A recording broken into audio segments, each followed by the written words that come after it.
Once upon a time, in a small, forgotten town, there lived a man named Theodore Grays. He was an ordinary man who worked at a dusty hardware store and dreamed of becoming rich.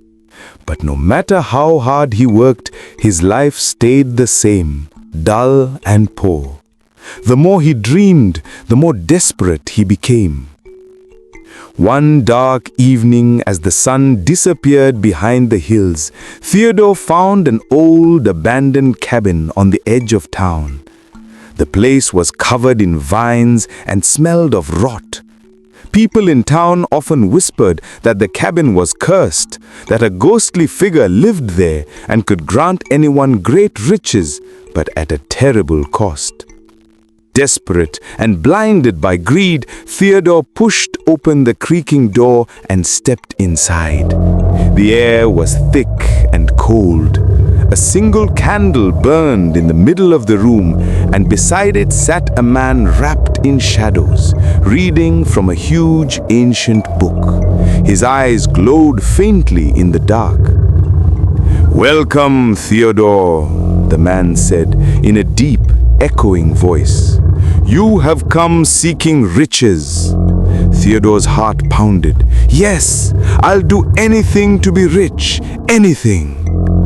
The figure smiled faintly.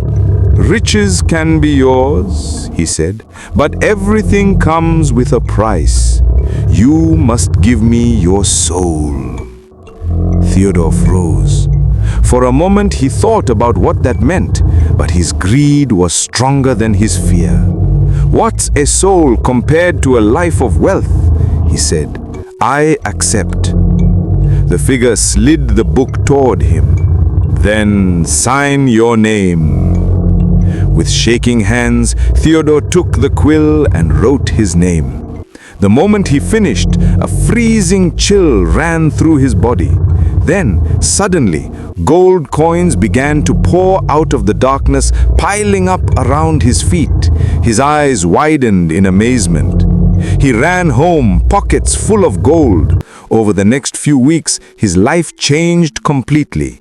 He bought fine clothes, large houses, and expensive things he never dreamed of owning.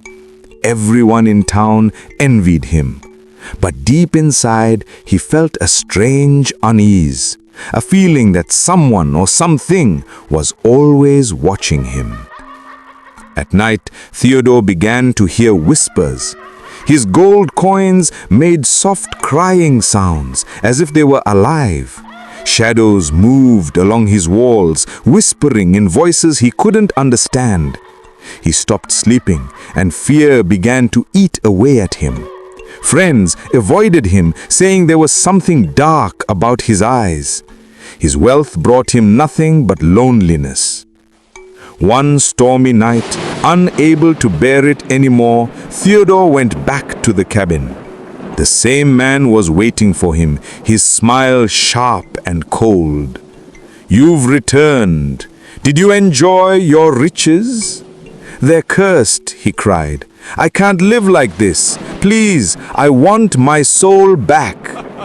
The figure laughed, a dry, cruel sound.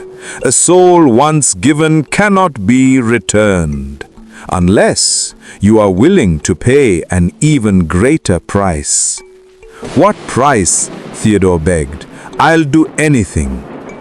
The man's grin widened. "Then give me your life's essence." The candle flickered, and the room turned black. Theodore felt a terrible force pulling the life out of him.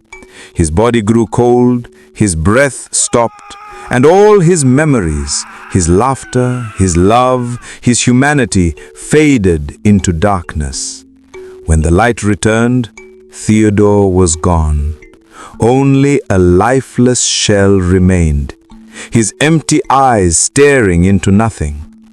And deep inside the cabin, the gold coins whispered louder than ever, echoing the cries of the souls who had traded their lives for greed.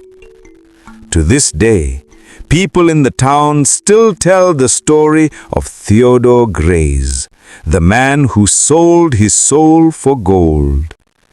They stay far away from the old cabin, afraid of the shadows that dance there and of the whispers that remind them that greed always comes with a price.